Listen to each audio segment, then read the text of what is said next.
5 సంవత్సరాల చివరిలో ఏదైతే మేము శాంక్షన్ చేసిన రోడ్లు కానివ్వండి, మేము ప్రపోజల్స్ పెట్టిన రోడ్లు కానివ్వండి, జగన్మోహన్ రెడ్డి గారు అధికారంలో ఉన్నప్పుడుగా వైఎస్ఆర్ కాంగ్రెస్ పార్టీ అధికారంలో ఉన్నప్పుడు శాంక్షన్ అయిన రోడ్లని ఈరోజు వాళ్ళు కొబ్బరికాయలు కొట్టి ఏదో కూటమి ప్రభుత్వం ఆధ్వర్యంలో జరిగిందని చెప్పని ఈరోజు అబద్ధపు ప్రచారాలు చేసుకుంటున్నారు.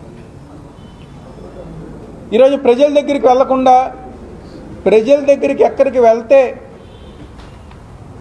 మమ్మల్ని సూపర్ 6 హామీల గురించి అడుగుతారేమో అని చెప్పిన ఒక భయంతో ఈరోజు కూటమి నాయకులు ఎవరు కూడా ప్రజల దగ్గరికి వెళ్ళలేని పరిస్థితి ఈరోజు ఈ రాష్ట్రంలో మరీ ముఖ్యంగా మా తూర్పు నియోజకవర్గంలో ఉంది. ఎందుకంటే మా తూర్పు నియోజకవర్గంలో ఒక విశేషం ఉంది. చంద్రబాబు ఒకటి చెప్తే మా ఎమ్మెల్యే 2 చెప్తారు.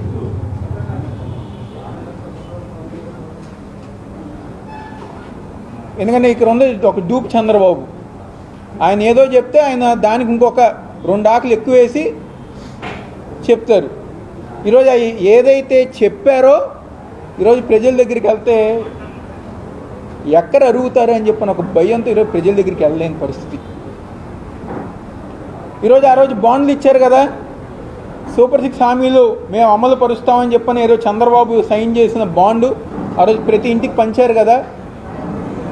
ఈరోజు ఆ బాండ్లు ఏం చేసుకోవాలి ప్రజానికం? మీరు ఇచ్చిన బాండ్ని ఏం చేసుకోమంటారని చెప్పని ఈరోజు ప్రజానికం ప్రతి ఒక్కరి గారు అడుగుతున్నారు. ఆ రోజు పొద్దున్న లెగిస్తే రామ్మోహన్ కానివ్వండి, అనురాధ గారు కానివ్వండి, పొద్దున్న లెగిస్తే ఫోన్ చేసేవారు అందరికీ. మీ ఇంట్లో 3 పిల్లలు ఉన్నారా, 4 పిల్లలు ఉన్నారా, 6 ఉన్నారా, 5 ఉన్నారా, ఎంతమంది ఉంటే అంతమందికి మేము తల్లికి వందనం ఇస్తాం అన్నారు. ఎవరికి ఇచ్చారు? 18 ఏళ్ళు దాటిన ప్రతి ఒక్కరి దగ్గర 1500 రూపాయలు మీ అకౌంట్కే పడతాయని చెప్పి అన్నారు. ఎంతమందికి పడిని? నిరుద్యోగులు ఉన్న ప్రతి ఒక్కరి గారు నిరుద్యోగ భృతి ఇస్తామన్నారు, ఉద్యోగాలు ఇస్తామన్నారు. ఎవరికి ఇచ్చారు? ప్రతి డివిజన్ గార వైఎస్ఆర్ కాంగ్రెస్ పార్టీ కంటే మేము ఇంకెక్కువ అభివృద్ధి చేస్తామన్నారు. ఏం చేశారు? ఎందుగారు మేము చెప్పట్లా, మేము అడగట్లా. ఈరోజు తూర్పు నియోజకవర్గంలో ఉన్న ప్రజానికం ఈరోజు స్థానిక ఎమ్మెల్యేని, తెలుగుదేశం పార్టీ కూటమి నాయకుల్ని వాళ్ళు ప్రశ్నిస్తున్నారు. ఈరోజు ప్రతి ఒక్కరి గారా ఈ రాష్ట్రంలో జగన్మోహన్ రెడ్డి గారు లేకపోతే ఇదా మన పరిస్థితి అని చెప్పిన విధంగా ఈరోజు ప్రతి ఒక్కరి గారు ఆలోచిస్తున్నారు. ఆయన ఉంటే సంక్షేమం ఉండేది, ఆయన ఉంటే అభివృద్ధి కార్యక్రమాలు జరిగాయి, మేమందరం గారు సంతోషంగా ఉండేవాళ్ళం.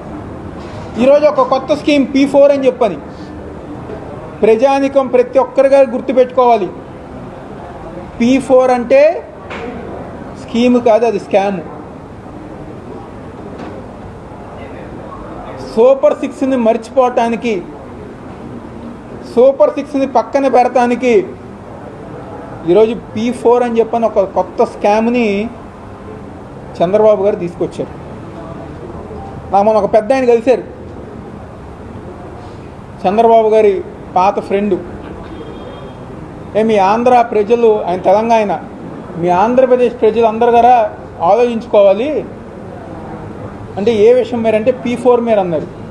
P4 అంటే ఫస్ట్ వెన్నుపోటు నందమూరి తారక రామారావు గారికి, సెకండ్ పోటు 99లో వాజ్పేయికి, 3వ పోటు 2014 చంద్రబాబు పొడిశారు. ఆయన క్లారిటీగా ఉన్నారు, కానీ ప్రజానికం మీరే క్లారిటీగా లేరని చెప్పని ఒక పెద్ద ఆయన